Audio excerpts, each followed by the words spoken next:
अग्नेनाय सुपथाराय अस्मान् विश्वानि देववयुनानि विद्वान् यूयोऽध्यस्मजुहुराणमेनो भूयिष्ठान्ते नाम उक्तिं विधेम। हम गृहस्थियों का जीवन सदा सदा के लिए सुख शांतिमय बना रहे। कष्ट क्लेश दुख अशांति का सामना हमें नहीं करना पड़े, इसका उपाय हमारे ऋषियों ने हमें बता दिया। यदि हम अपने जीवन को सुख शांतिमय बनाना चाहते हैं और जीवन के क्षणों का सदुपयोग करना चाहते हैं और जो हमारे जीवन का लक्ष्य है उसकी प्राप्ति करना चाहते हैं, तो हमें ऋषियों की बात माननी पड़ेगी। हमारे ऋषियों ने हम गृहस्थियों के लिए कहा है, पंचमहायज्ञ नियमित रूप से करो, 16 संस्कारों को अपनाओ, पर्व पारिवारिक स्तर पर मनाओ। 3 बातें कही मैंने आप लोगों को। पंचमहायज्ञ नियमित रूप से हमारे घरों में हो और यथा समय संस्कारों का संपादन हो, और जब जब पर्व आए त्योहार तो विधि विधान के साथ हम पारिवारिक स्तर पर उन पर्वों को मनाएं। आज अधिकांश व्यक्ति इस ओर ध्यान नहीं देते, पंचमहायज्ञों के नाम तक नहीं जानते। संपादन करना तो बहुत बड़ी बात है। 16 संस्कारों के नाम तक नहीं जानते हैं और पर्व भी पूरे अच्छी तरह से उनको याद नहीं है। कुछ पर्व मनमाने ढंग से मना लेते हैं तो शिकायत करते हैं हम लोग कि हमको दुख हो रहा है, अशांति है, तो शिकायत से समाधान नहीं होगा। समस्या का समाधान होता है कारणों पर विचार करने से। हमारे पूर्वजों ने तो कभी शिकायत नहीं करी, कहीं भी लिखा हुआ नहीं इतिहास में कि हमारे पूर्वजों ने कहा कि हम तो बहुत दुखी हैं, अशांति है। शांति में जीवन जीते थे वो, तो रास्ता बता दिया किस रास्ते पर हमें चलना है। देखो, जिस वाहन का हम उपयोग करते हैं उसकी सर्विस का पूरा ध्यान रखते हैं, उसको चलाने का प्रकार क्या है ठीक से जान लेते हैं। हमने जो वाहन बनाया, इंसान ने जो वाहन बनाया है, कितना ध्यान रखते हैं, किंतु परमात्मा का बनाया वाहन है शरीर, इसका हम ध्यान नहीं रखते। जब तक वेद का प्रचार होता रहा धरती पर, उस समय के हमारे सौभाग्यशाली पूर्वजों को ऋषि मुनियों के द्वारा ये जानकारी मिलती रही कि इस वाहन का उपयोग कैसे करना चाहिए, कैसे इसका राख रखाव करना है, कैसे इसका उपयोग करना, कैसे चलाना है, इसके लिए क्या सावधानी है। ऋषि युग की समाप्ति के पश्चात आचार्य युग आया। आचार्यों ने तत्ववेता होने के कारण से तत्वों की बातें ज्यादा करी, इस वाहन की ओर ध्यान नहीं दिया, और जो हमारे कर्तव्य हैं उनके ओर ध्यान नहीं दिया। उसके बाद आया गुरु युग। गुरुओं ने चेले चेले बनाना शुरू कर दिया, अपने को पुजवाना शुरू कर दिया, जैसा कि आज भी होता है। फिर आज संत युग आया। संतों ने कहा, देखो भाई, एक काम करो, आप गरीबों की मदद करो, भगवान का भजन करो। उन्होंने भी नहीं बताया कि इस वाहन को कैसे ठीक करें, इसका उपयोग कैसे करें। हमारे जीवन के अमूल्य क्षणों का उपयोग हम कैसे करें उन्होंने भी नहीं बताया, आज भी नहीं बता रहे। आप देखिए जहां के सत्संग होता, भजन गाते हैं, कीर्तन करते हैं, नाचते कूदते हैं। सबसे पहली आवश्यकता तो यह है कि हमारा लक्ष्य है, उसकी प्राप्ति के लिए किन किन बातों का हमें ध्यान रखना है और जिसके माध्यम से हमें लक्ष्य प्राप्त करना है उसका ध्यान कितना रखना है। हमारा समय व्यर्थ चला जाता है, रोगों के कारण से बहुत सारा पैसा हमारा दवाइयों में चला जाता है, शरीर हमारा क्षीण होता चला जाता है। भाग्यशाली व्यक्ति आज के युग में हैं जिनको एक पैसे की दवाई नहीं लेनी पड़ती, नहीं तो किसी न किसी प्रकार की गोली लेते हैं, कैप्सूल लेते हैं, पीने की दवाई लेते हैं, सोते समय लेते हैं, भोजन के बाद लेते हैं, भोजन से पहले लेते हैं। पेट को मेडिकल स्टोर बना रखा है। ये क्या है सर? बताता नहीं कोई, और बातें बताते रहते हैं। तो उनको पूछो कि भाई हम भगवान का भजन तो करेंगे, किंतु जिस शरीर में रहते हैं उस शरीर का अगर साथ नहीं हमारे साथ, कभी कमर दर्द हो रहा है, कभी घुटनों में दर्द हो रहा है, कभी खांसी हो रही है, कभी ब्लड प्रेशर हो रहा है, कभी डायबिटीज हो रहा है, कैसे करेंगे भगवान का भजन? ये तो बताओ कि इसको ठीक कैसे रखें हम। और फिर कहते दान करो। दान क्या करेंगे? बहुत सारा पैसा तुम्हारा वैसे ही चला जाता दवाइयों में, पैसा तो बचे हमारे पास दान करने के लिए। ये बात वेद ने बताई है। हर पिता अपने पुत्रों को सीख देता है, इसका मतलब शिक्षा। बेटा ऐसा करना, ऐसा मत करना। हर पिता अपने बेटों का भला चाहता है। तो पिता का जो उपदेश था वो नहीं रहा, इंसान का उपदेश आगे आ गया। मनुष्य ने अपनी जानकारी लोगों को देना शुरू किया, परमात्मा ने जो जानकारी दी थी उसको भूल गए। जितने भी सत्संग होते हैं, सत्संगों के नाम पर इकट्ठे होते हैं, इंसान की बात बताई जाती है, भगवान की बात नहीं बताई जाती। वहां जैसा इंसान ने मन में सोचा है, जैसा जाना वैसा बता देता है। और प्राय तो यही कहते हैं, गुरु सेवा करो, गुरु का मंत्र है उसको जपो, गुरु बिना गति नहीं। बस यहां आकर के समाप्त हो जाता सारा। महर्षि स्वामी दयानंद सरस्वती जी महाराज ने चेले चेले नहीं बनाए, उन्होंने जीने का ढंग सिखाया, हम कैसे जिए, और ये बहुत जरूरी है। पहली बात तो मनुष्य का शरीर मुश्किल से मिलता है, और मिल गया तो सुरक्षित उसको कैसे रखा जाए ये मुश्किल है, ये जानना बहुत जरूरी है। तो कर्मों के कारण से हमको मानव का तन तो मिल गया, परमात्मा की कृपा से, हमारे पुण्य उदय से। संभाल करके रखें, ये नहीं जब पता हम लोगों को, संभाल के रखना आवश्यक है। जिन परिवारों में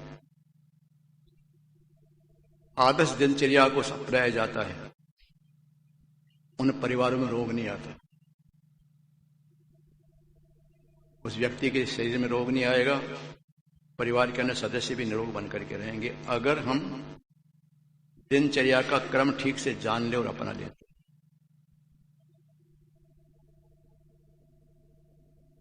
प्रातःकाल कब उठना है, उठने के बाद क्या करना है, प्रातःकाल का समय कैसे बिताना है, दिन का अपना धंधा है उसमें समय कैसे लगाना, फिर सायंकाल का समय, रात का समय कैसे बिताना है, क्या करना है, ये सारी बातें इन पंचमहायज्ञों में आ जाती है।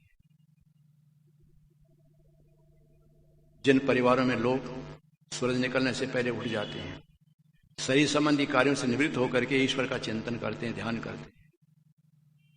देखो, ध्यान करने से शांति मिलती है, प्राणायाम करने से स्वास्थ्य लाभ होता है। थोड़े से ही लंबे सांस लेने का प्रयास करो, सांस लंबे लेते रहो, निकालते रहो, लेते रहो, निकालते रहो, लेते रहो, इतना से शुरू करो, इससे बहुत बड़ा लाभ होगा।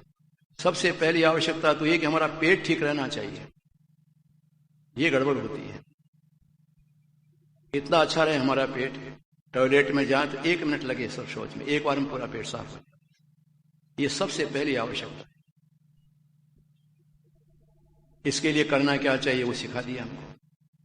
अब ईश्वर का चिंतन करने के लिए हम बैठेंगे तो मन तो हमारा इधर उधर जाता रहेगा, अभ्यास नहीं होने के कारण से। आरंभ कहां से किया था मैंने सत्संग? 1 जनवरी से, कि हम चाहते हैं अच्छा काम करना, हो नहीं पा रहा है, चाहते हैं गलत काम न हो, फिर हो जाता है। इसका कारण क्या है? उसी क्रम को आगे बढ़ाते हुए आपको बता रहा हूं मैं। अभ्यास नहीं हमारा, आदत में नहीं आया है। तो जब आदत को लाना है आदत में, तो उसकी ओर ज्यादा ध्यान देने की आवश्यकता है।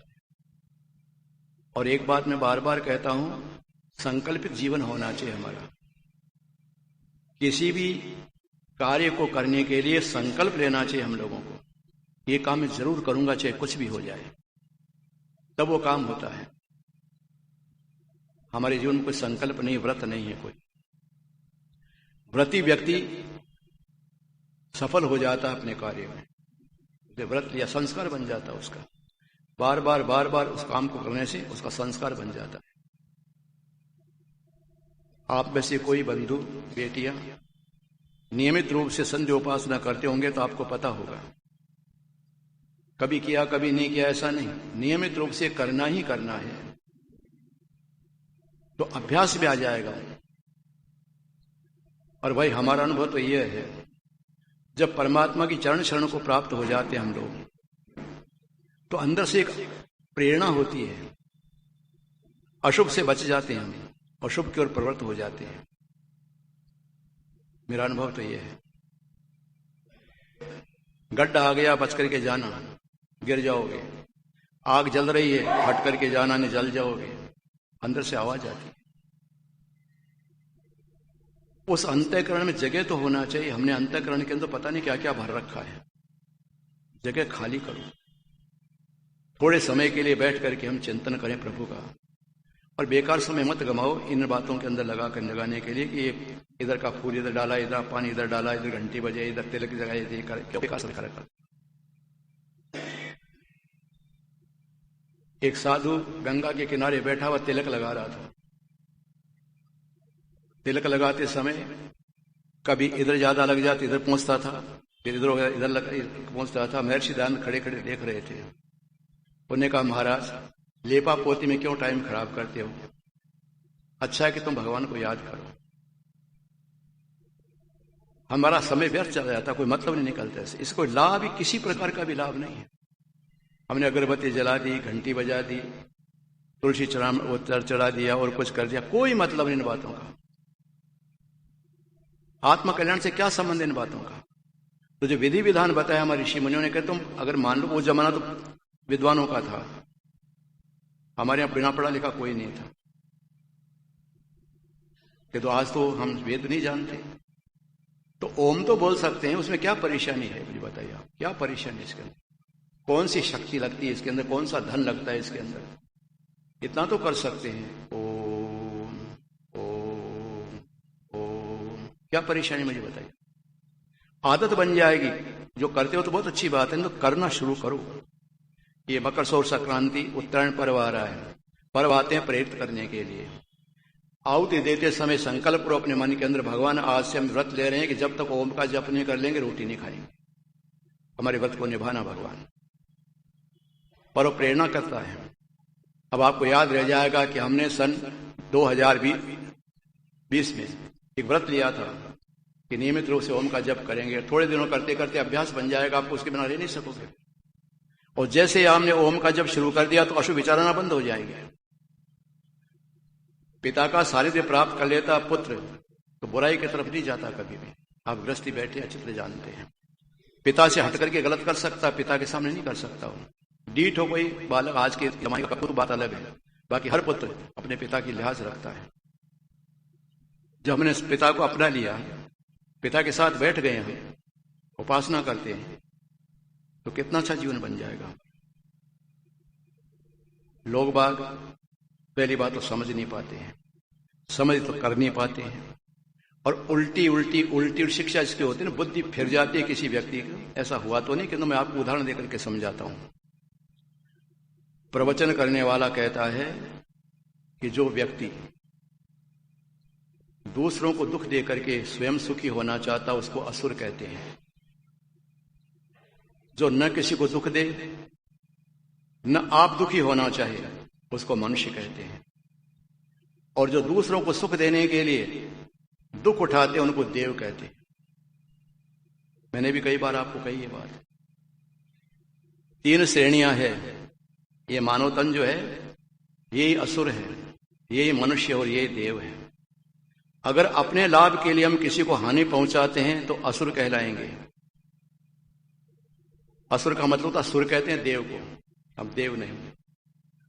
और मनुष्य मननशील, न हम किसी को दुख देंगे न खुद दुख पाएंगे, मनुष्य कहते हैं। और दूसरों का दुख दूर करने के लिए स्वयं कष्ट उठा लेंगे, दूसरों की प्यास बुझाने के लिए खुद प्यासे रह जाएंगे, दूसरों की भूख मिटाने के खुद भूखे, उनको देव कहते हैं, जो दूसरों का ध्यान रखते हैं। सर्वे भवन्तु सुखिनः सर्वे सन्तु निरामयाः। भगवान हम सबको सुखी देखना चाहते हैं। तो एक व्यक्ति शराब का शौकीन, घर बर्बाद हो रहा है उसका। उसको किसी ने पूछा कि तू ये क्यों करता है ऐसा? उन्होंने कहा मैंने पंडित जी का प्रवचन सुना है कि दूसरों का दुख दूर करने के लिए, दूसरों को लाभ पहुंचाने के लिए, श्रेय भवन्तु सुखिनः, सबको सुखी बनाने के लिए खुद उठाओ तो वो चिंता की बात कोई। तो तुम देव कहलाओगे। तो मुझे देव बनना है। कैसे बनेगा देव? कि मैं दारू पीता हूं तो दारू बेचने वाले का लाभ होता है, दारू बनाने वाले का लाभ होता है, उनका रोजी रोटी चलती है, तो दूसरे को लाभ पहुंचाता हूं, मेरी चाहे हानि हो जाए कोई चिंता की बात नहीं, मैं देव बनना चाहता हूं। गुटखा खाने वाले से पूछा तो गुटखा क्यों खाता, कि कितने लोग पलते हैं गुटखा खाकर, कितने परिवार पलते हैं, तो मैं देव बनना चाहता हूं, चाहे मुझे कैंसर हो जाए चिंता की बात नहीं है, किंतु तो आगे वाले का परिवार तो बनता है। लड़ाई झगड़ा कर रहा था, मारपीट करा, क्यों? कि वकीलों का धंधा चलेगा। मैं दूसरों के भले के लिए कर रहा हूं, देव बनना चाहता हूं, ये कोई तरीका है? बेवकूफी की बातें सारी की सारी। एक बीमार व्यक्ति इलाज कराते कराते स्वस्थ हो गया। डॉक्टर अच्छा था, रोग पकड़ देता था। अस्पताल से आने लगा, भीड़ ज्यादा थी। तो डॉक्टर साहब आपका बहुत बहुत धन्यवाद है, मुझे बताइए कि मुझे क्या खाना चाहिए। अब भीड़ के अंदर डॉक्टर को इतने कहां फुर्सत है कि बाहर का मत खाना। आ गया सुन करके, उसका मित्र मिलने के लिए आया, कहा भाई नया जीवन दिया डॉक्टर ने मुझे, बड़ी खुशी हुई कि चलो आज बैठ करके साथ साथ भोजन करेंगे, कुछ खाएंगे। रेस्टोरेंट पर चले गए, जहां वो पानी पूरी होती है ना, पानी भरा हुआ तो अंदर कुछ आलू डाल देते हैं, क्या डाल देते हैं उसके अंदर, वो मंगवाई मित्रों ने। उसने हाथ में लेके, उसको पानी था ना, पी गया वो। गोलगप्पा होता है ना, पीड़ जो पानी भरते हैं, इमली का, पी गया, उसका अंदर का निकाल करके और वो खा गया। आलू क्या डालते हैं उसमें, और उसका जो कवर था ना उसको फेंक दिया। तो मित्र ने कहा ये क्या कर रहा है? बोला कुछ भी नहीं, वो सैंडविच मंगवाया, मैंने खाया नहीं, कभी देखा जरूर है। तो उसने क्या किया, सैंडविच को तोड़ करके अंदर चटनी सी थी उसको चाट गया, बाकी उसको फेंक दिया। मित्र ने कहा ये क्या बेवकूफी कर रहा है, कि डॉक्टर की मानू तेरी मानू? डॉक्टर ने कहा बाहर का मत खाना, ये बाहर के सब भीतर वाली चीज खाना चाहिए। अब बोले कोई अकल है कि मेरी पत्नी ने मुझे डांटा था, कहा कि ये क्या करते हो? तो मैंने पत्नी को डांटा, मैंने कहा तू तेरी बात मानू कि डॉक्टर की बात मानू? डॉक्टर ने कहा बाहर का मत खाना। उल्टी सोच होती है। उदाहरण ऐसा हुआ नहीं होगा, उदाहरण देकर के समझाया जाता, व्यक्ति की उल्टी सोच होती है। कहते कुछ न समझता कुछ और है। पहली बात तो यह है कि जो कहा जा रहा है उस पर ध्यान नहीं दिया जाता, ध्यान दो। उसके बाद मनन करो, चिंतन करो। मनुष्य का गुण क्या है? मनन करना। मननशील होता है उसको मनुष्य कहते हैं।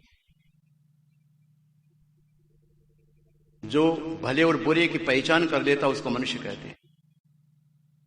जानवर में मनुष्य में ये अंतर है। जानवर खाली फाटक दे करके खेत में घुस जाता है, वो ये नहीं सोचता कि डंडे पड़ेंगे। जानवर इस बात को नहीं जानता है। किसान के खेत की फाटक खुली, देखिए अंदर घुस गया जाकर के और फसल को नष्ट करने लग गया, और किसान को पता लगा डंडे मारे, बाहर भगा दिया उसको। हम मनुष्य हैं, इंसान हैं। चिंतन करें, भले बुरे का ज्ञान प्राप्त करें, भला क्या बुरा क्या। नहीं तो फिर हम जाएं। सत्संग में आने का मतलब क्या है? हमको जानकारी मिले कि क्या करना और क्या नहीं करना। मैं बार बार कहता हूं, दो ही बातें जान लो सिर्फ, ज्यादा लंबी चौड़ी जानने की जरूरत नहीं। क्या करना और क्या नहीं करना, बात खत्म। क्या करना चाहिए और क्या नहीं करना चाहिए, दो बातें जान लो। भला क्या है, बुरा क्या है, धर्म क्या, अधर्म क्या है, पाप क्या है, पुण्य क्या है, ये जान लो बस। इतना जान लिया तो क्या जान, और बाकी जान करके क्या करोगे? इतना अगर हमको पता लग गया तो फिर क्या करोगे ज्यादा जान करके? ये भी कम बात नहीं है। अगर हमने ये सब जान लिया, मन को कैसा एकाग्र किया जाता है, नींद गहरी कैसे आती है, रोगों से कैसे बचा जा सकता है, परमात्मा मन कैसे लगता है, जान लो। और उसके बाद वो सब करो फिर वैसे। मैंने आपको एक बार बताया था ना, आपको मैं योग निद्रा बताऊंगा, कहा था ना, आप लोगों ने याद नहीं दिलाया। मैंने जानबूझ करके बोलने वाला था, तो तेरे मन की बात जान गया मैं। आज बताता हूं। मैंने जानबूझ करके नहीं बताया। मैंने कहा देखा, आप में से भी कोई कहे कि तुमने कहा था बताएंगे, बताया क्यों नहीं? किसी ने कहा ही नहीं। आज बताता हूं। मेरी तरह से सोना चाहती हो तो देखो, सोने से पहले कम से कम, आप लोगों के लिए कहता हूं, हम तो 3 घंटे पहले भोजन करते हैं आयुर्वेद के अनुसार। सोने से 3 घंटे पहले भोजन होना चाहिए। आप नहीं कर सकोगे ऐसा, क्योंकि आप दुकानों से देर से आते हो। कम से कम 1 घंटा पहले, भोजन करने से 1 घंटे बाद में सोना है, भोजन करके तत्काल नहीं सोना है। ये तो आप निभा सकोगे। रात को देर तक नहीं जगना है। तो जब आप सोने का समय आ जाए तो आप पेस्ट कीजिए,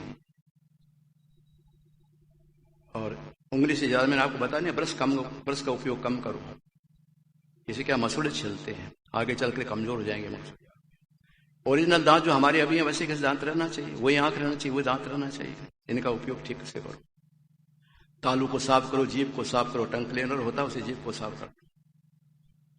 पांव धो, हाथ धो, मुंह धो, नैपकिन से साफ कर लो। उसके बाद बिस्तर पर बैठ करके ओम का जप करो। 5 मिनट के लिए ओम का जप करो। लंबे सांस लो, सांस को लंबा लिया फिर छोड़ा, लंबा लिया फिर छोड़ा। उसके बाद आप सीधे लेट जाओ। सीधे लेट करके शरीर को ढीला करो। हाथ आसमान की तरफ रखो, ऐसे मत रखना हाथ, ऐसे रखो हाथ। सोते समय ऐसे रखो हाथ। उसके बाद बदल देंगे। उसके बाद ऐसे हाथ रख करके, और आपका जो दाहिना पांव है, साजा क्या बोलते हैं, दाहिना है, इसके अंगूठे पर आप ध्यान लगाइए और ये कहिए कि इसके अंदर निष्क्रियता हो गई है, शिथिलता आ गई अंगूठे के अंदर। फिर टखने पर, घुटने पर, फिर कमर पर, फिर गर्दन पर, फिर आंख पर, फिर सिर पर। धीरे धीरे ध्यान करते करते जाइए। बिल्कुल शांत हो गए, शांत हो गए, इनके अंदर हलचल बंद हो गई, ऐसा मन के अंदर कल्पना कीजिए। उसके बाद इधर से फिर आंख से, सिर से, आंख से है, फिर गर्दन से है, फिर कमर से है, गोड़े से, फिर टकने से, ऐसा करिए। जब 3 बार राउंड लगाइए, सोचते सोचते ऐसा लंबे सांस लेते रहना। उसके बाद बाईं करवट होकर के लेट जाइए। मेरी ये आपका इधर वाला भाग, लेफ्ट साइड, लौट जाइए। तकिया कम लगाइए, ज्यादा ऊंचा मत लगाइए तकिया। बहुत तकिया ज्यादा ऊंचा, एक गर्दन की जो नसें होती हैं ये मुड़ जाती है।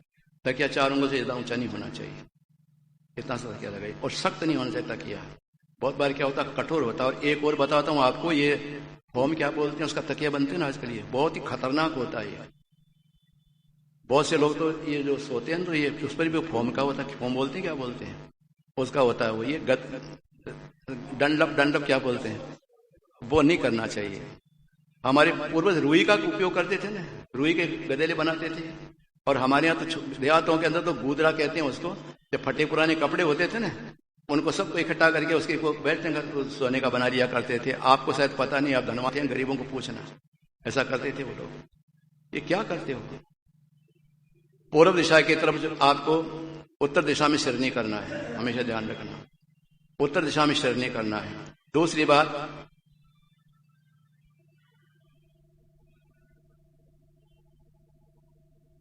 सोते समय लघु शंका करना है, आपको और ज्यादा लाभ हो जाएगा। ये पहली प्रक्रिया मैंने बताई आप योग निद्रा की। अब शुरू करो इसको, फिर मैं पूछूंगा आपको कितने लोगों ने की है और इससे कितना किया। अब आगे की फिर मैं बताऊंगा आपको कि उसके बाद क्या करना चाहिए। 1 सप्ताह ऐसा करो या 15 दिन ऐसा करो, आपको अगर नींद नहीं आए तो फिर मैं आगे की बात बताऊंगा, और आ जाए तो फिर तो बताऊंगा, आगे की बात बताऊंगा फिर क्या करना चाहिए। ऐसी गहरी नींद आएगी आपको, जिसको नींद गहरी आती है, जिसको भूख खूब लगती है, जिसका पेट बिल्कुल साफ रहता है, वो व्यक्ति 100 वर्ष पहले नहीं मर सकता। गहरी नींद आना चाहिए आपको। नींद चूहे खटपटाए, आंख खुल जाए, कहीं से हवाई जहाज निकले, हेलीकॉप्टर निकले, या कोई ट्रक का जो हॉर्न बजे तो नींद खुल जाए, या कोई खटखट करे नींद खुल जाए। नहीं, ऐसी गहरी नींद आना चाहिए, बिल्कुल गहरी, चले गए जैसे कहीं दूसरी जगह। गहरी नींद आना चाहिए और भूख तीव्र लगना चाहिए, तेज भूख लगे, लाओ जो बना वो लाओ। जठराग्नि इतने प्रबल हुआ आपकी। और शौच में बिल्कुल समय लगना चाहिए, तत्काल पेट साफ हो जाना चाहिए, तो कभी भी रोग शरीर के अंदर नहीं आएगा। सोना तो हमारे लिए वरदान है, वो भी ठीक से नहीं सो पाते हम। कैसा जमाना आ गया, अच्छी तरह नींद भी नहीं ले सकते हम लोग। और जिनको तनाव रहता है किसी प्रकार का, डिप्रेशन या चिंता रहती है किसी प्रकार की, वो दूर हो जाएगी इस योग निद्रा से, तनाव दूर हो जाएगा। ब्लड प्रेशर वालों को तो बहुत लाभ हो जाता है, योग निद्रा करके एक प्रकार अपना लेता, बहुत फायदा हो जाता है उनको। ये करो भाई, ये सब करने के हैं सारे के सारे काम। मैं आजमाई बातें आपको बताता हूं, जो मैं कर चुका हूं और कर रहा हूं वो बताता हूं आपको।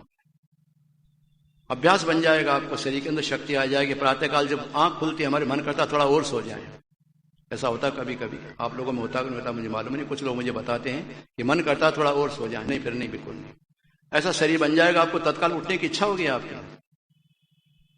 ऐसा शरीर बिल्कुल तरोताजा लगेगा आपको।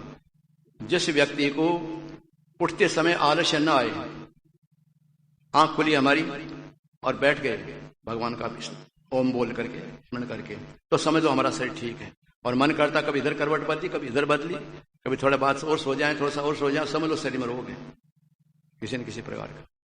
ऐसा शरीर आपका बनना चाहिए, हल्का फुल्का शरीर, बिल्कुल हल्का बनाओ शरीर को, तो कितना बड़ा लाभ हो जाएगा। इस प्रकार का यदि हम जीवन बनाएंगे तो हमारे जीवन सार्थक बन जाएगा। जी नहीं है, हाँ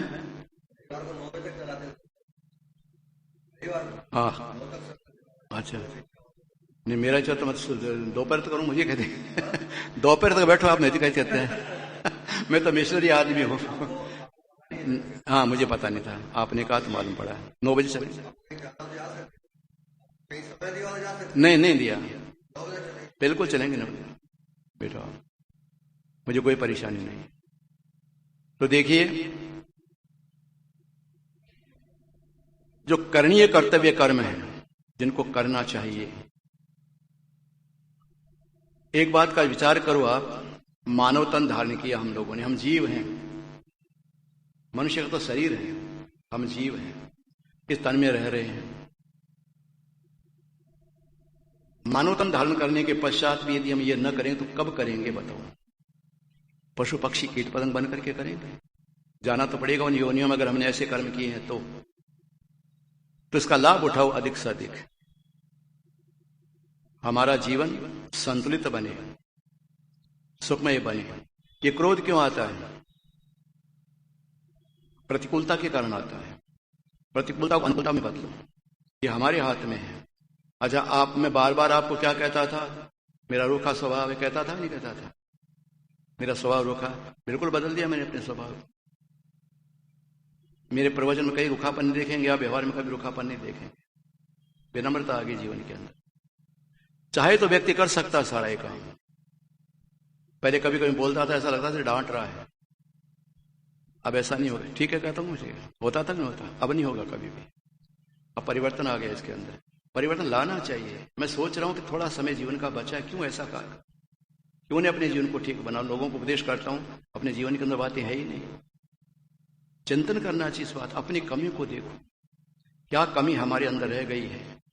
दूसरों का दोष तो बहुत आसानी से देखा जा सकता है, अपनी कमी को देखने का कोई प्रयास नहीं करता। और परमात्मा से बार बार प्रार्थना करो। बार बार कहता हूं, सबसे बड़ी शक्ति परमात्मा की दुनिया में, इससे बड़ा कोई नहीं है। और जब पूरा हमारे हृदय के अंदर विश्वास हो जाए परमात्मा के प्रति, अनन्य भक्ति भाव जाग जाए, तो क्या बात है, कैसे नहीं होगा ये सब? जब लौकिक पिता अपने पुत्र की आवाज को सुन सकता है तो परम पिता क्यों नहीं सुन सकता? गरीब से गरीब बाप भी अपने बेटे को अच्छा देखना चाहता है। वो तो ऐश्वर्यों का स्वामी परमात्मा है, हमको दुखी कैसे देखना चाहेगा? उसे विश्वास तो होना चाहिए, हम लोगों को समर्पित भावना होनी चाहिए परमात्मा के प्रति हमारी। प्रातःकाल का समय प्रभु के लिए है। मैं बैठ करके थोड़ी देर उस भगवान को याद करूं, उसका नाम लूं। मुझे याद नहीं, तरीका याद नहीं है मुझे, मैं इतना वेद का विद्वान नहीं हूं। ओम का जप तो कर सकता हूं, अपनी भाषा में परमात्मा को कह सकता हूं, प्रभु आप बताओ मुझे क्या करना चाहिए। मैं ना समझ हूं, मुझे बताइए आप क्या करूं, और आप बताओ मैं करूंगा, ये विश्वास दिलाता हूं। इस प्रकार का मन के अंदर संकल्प लाओ, और फिर वो विचार जब आपके मन में तरंगे उठती है धीरे धीरे धीरे धीरे, तो पता लग जाएगा आपको कि कौन सी तरंग आ रही है। आपने कभी सुना होगा ये जो पुराणों के अंदर वर्णन आता कि आकाशवाणी हुई और उससे ऐसा ऐसा हुआ। ये आकाशवाणी क्या है? अंतर की प्रेरणा है, अंतर की प्रेरणा है ये। माता जी बंद कर दो थोड़ी देर के लिए। अंतर की प्रेरणा है ये। अंतर की प्रेरणा को आकाशवाणी कहते हैं। आपकी भी होती होगी, नहीं तो होने लग जाएगी। अंतर प्रेरणा होती है, अंदर कोई जैसे मानो बोल रहा हो, कोई कहता हो कि तुम ऐसा करो। और ये कम बात नहीं, बहुत बड़ी बात है। हम लोगों को अपने ऋषियों पर पूरा विश्वास रखना चाहिए। बिना विश्वास के काम नहीं चलता। मैं बार बार कहता हूं, दवाई पर अगर आपको विश्वास नहीं, दवाई मत लीजिए, आप फायदा नहीं होगा आपको। वक्ता पर विश्वास नहीं, उसका प्रवचन मत सुनिए। जिस भोजन पर आपका विश्वास नहीं, भोजन मत कीजिए आप। श्रद्धा बहुत जरूरी है। आज श्रद्धा का अभाव है। तर्क तो बहुत आ गया लोगों में, श्रद्धा नहीं रही। श्रद्धा से सुनो, श्रद्धा से पियो, श्रद्धा से खाओ, श्रद्धा से पढ़ो, और श्रद्धा से भगवान का भजन करो।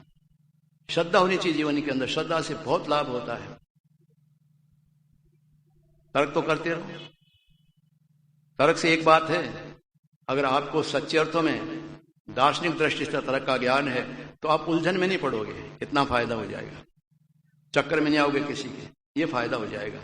किंतु परमात्मा की प्राप्ति नहीं होगी तर्क से। परमात्मा की प्राप्ति होती है श्रद्धा से। श्रद्धा तत्व हमारा बढ़ना चाहिए।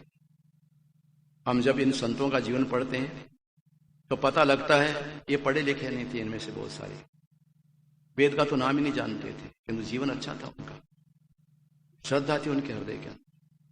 हमको पता लग गया श्रद्धा है नहीं हमारे जीवन। कोरी श्रद्धा क्या कोरी करोगे क्या? तर्क का ओढ़ोगे बिछाओगे।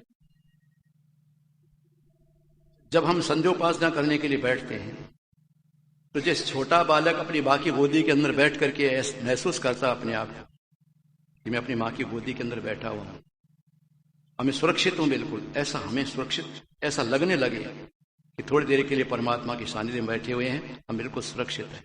हमें क्या चिंता है? वो प्रभु सबको देता, हमें भी देगा।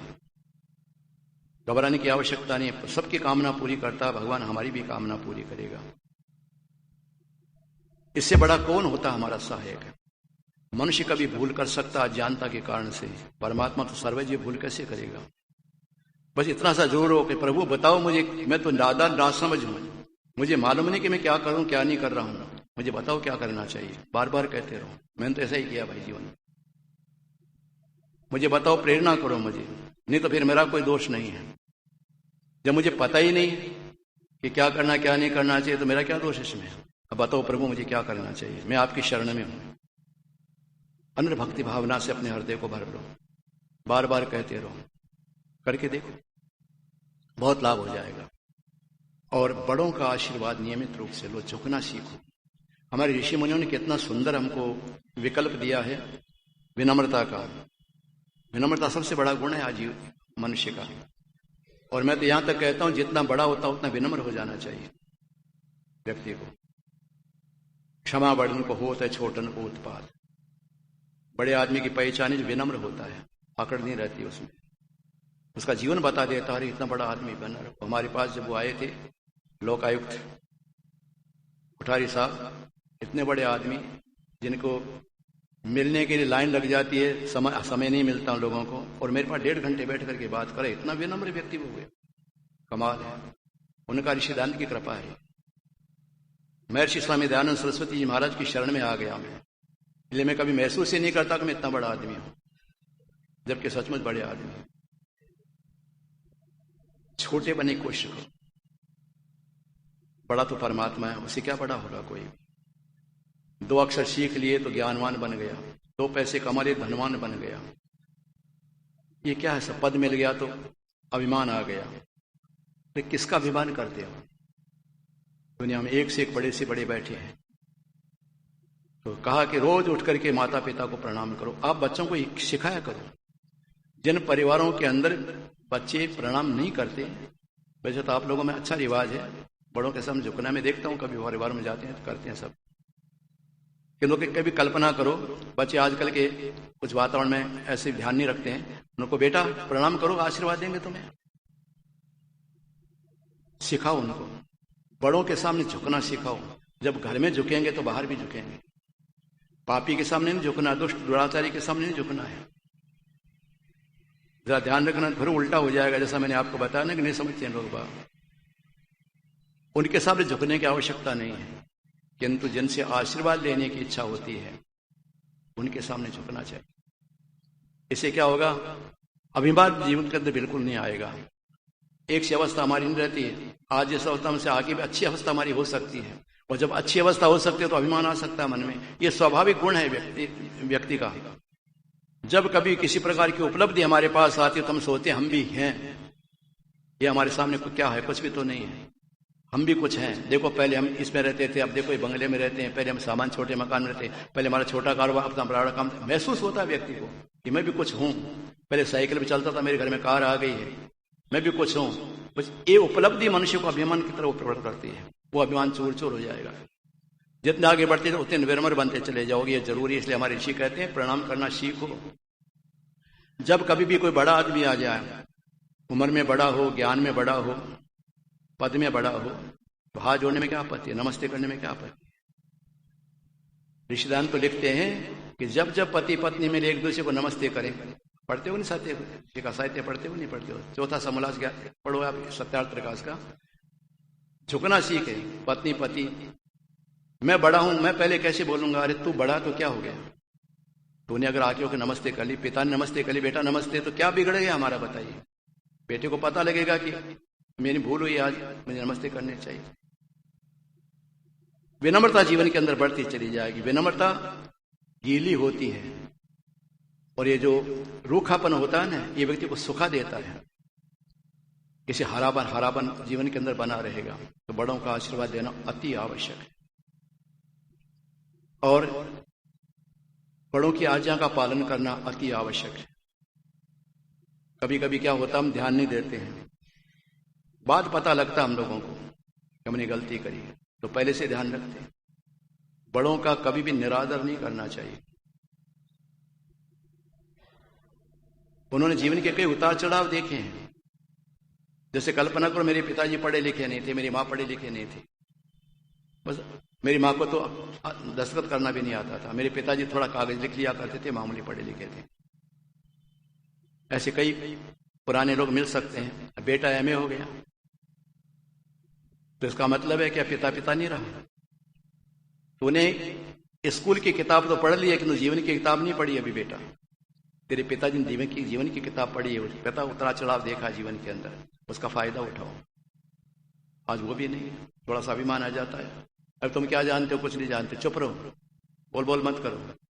मैंने सुना अपने कानों से अपने पिता को, ये कर बेटा, अरे तू क्या बोल बोल की बात करता है, तेरे पिता ने जिंदगी में उतार चढ़ाव देखे, वो तो पूरी जीवन होता तो पता लगेगा तेरे को। किताब पढ़ करके तो इतना अभिमान करता है। तो विनम्रता नहीं थी जीवन के अंदर। विनम्रता होगी तो माता पिता कोई अपमान नहीं करेगा। ये सिखा दो तो घर में सुख शांति रहेगी, फिर बेटा कभी गलत काम नहीं करेगा। रोज झुको, हर पत्नी पति को प्रणाम करे, हर बहू सास को प्रणाम करे, हर देवरानी जेठानी को प्रणाम करे, हर बेटा अपने माता पिता को प्रणाम करे। देखो तो सही जीवन कैसा बन जाता है। किस बात की झगड़ा होगा। रोजाना प्रातः काल उठ करके प्रणाम करे, रात को सोते समय आशीर्वाद लेकर के जाए, प्रणाम करके आशीर्वाद लेकर के जाए। अब बताओ किस बात का झगड़ा होगा। ये क्यों होता है, तू तो मैं क्यों होती है, क्यों मन मुटाव हो जाता है, क्यों रूठ जाते हैं एक दूसरे से। ये छोटी सी बात को अपना ले तो ये सारा झगड़ा ही खत्म हो जाए। बस नियम बना लो, ऐसा व्रत ले लो इस बात का।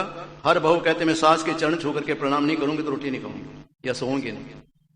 रोज परिणाम करो, प्रातःकाल सायंकाल। रात को सोते समय जाओ, माता जी आशीर्वाद दो मुझे। अरे वो क्रूर से क्रूर सांस भी तुम्हारे सामने पिघल जाएगी, देखना। क्रूर से क्रूर भी होगी तो उसके हृदय के अंदर कहेगा बेटी रोज प्रणाम करती, मैं रोज झगड़ती हूँ, इससे तो अच्छा नहीं करती। जीवन बदल जाएगा। भाई भाई में झगड़ा नहीं होगा।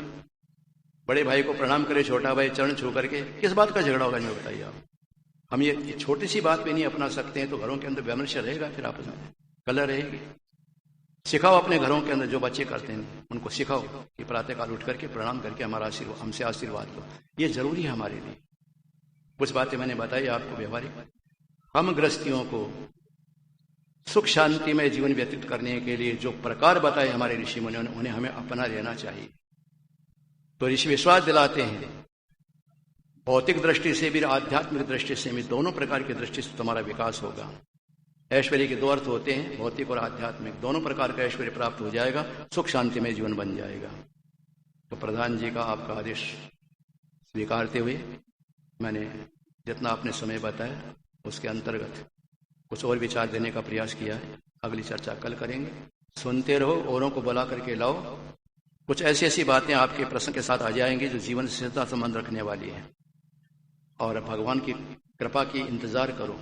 बस प्रभु से एको तेरी कृपा बनी रहनी चाहिए हम पर। हम जो सुने हमारे अंदर उतर जाना चाहिए वो, फिर देखो जीवन कितना अच्छा बनता है। परमात्मा से प्रार्थना करता हूँ मेरी बेटियों के लिए, बहनों के लिए, आपके लिए, आपकी मनोकामना प्रभु पूरी करे। सदा स्वस्थ रहें, ईश्वर के प्रति अगाध श्रद्धा आपके हृदय के अंदर बढ़ती रहे। आप लोग सदा शांति का जीवन जिए और सच्चे अर्थों में आर्य बन करके गर्व के साथ कहें हम वेदानुयायी हैं, वैदिक धर्मानुयायी हैं। महर्षि दान हमारा आदर्श है, ऋषि मुनि हमारा आदर्श है। ऐसा होगा तो बड़ा प्रसन्न रहेगा जीवन, हमारा प्रवचन सार्थक हो जाएगा। औरों तक भी जाकर के पहुंचाओ ये बातें सारी कि आज हम ये सुन करके आए हैं, तो उनकी लाभ हो जाएगा, आपको पुण्य मिलेगा। अच्छी बातें बताने पुण्य मिलता है। अधिक से अधिक संख्या में आप लोग आकर के सत्संग का लाभ उठाओ। ये आर्य समाज मंदिर आप ही के लिए तो बना है, ये आपके लिए सब व्यवस्था हो रही है, यहाँ पर आपके सहयोग से चल रहा है। यहाँ के मंत्री प्रधान को, कोषाध्यक्ष जितने भी अधिकारी, उनको पूछो भाई हमारी कोई सेवा हो तो बताओ, उनका सहयोग करो, इस काम को आगे बढ़ाओ, तो आपके जीवन के अंदर खुशहाली आ जाएगी। ये विश्वास दिलाते हुए आज के प्रवचन को विराम देता हूँ। ओम शांति। ओम द्यहुः शान्तिरन्तरिक्षं शान्तिः पृथिवी शान्तिरोषधयः शान्तिः वनस्पतयः शान्तिर्विश्वे देवाः शान्तिर्ब्रह्म शान्तिः सर्वं शान्तिः शान्तिरेव शान्तिः सा मा शान्तिरेधि। ॐ शान्तिः शान्तिः शान्तिः। सब बहन भाइयों